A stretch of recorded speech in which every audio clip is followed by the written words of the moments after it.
In this video, we are going to cover how to use report permissions within the Cloud Retailer point of sale software.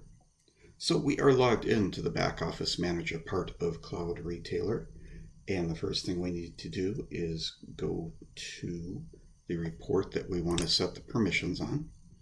So let's just do a detailed sales with customer data report. And I'm going to change the date range so we can get some information on the report here. Click our magnifying glass to run the report. And then what we want to do is go to the little plus icon here, and we're going to click on configuration. And then these are the roles where this report can be run and viewed. You may have different names for these roles. You may have more or less roles. That depends how you set up the role-based security.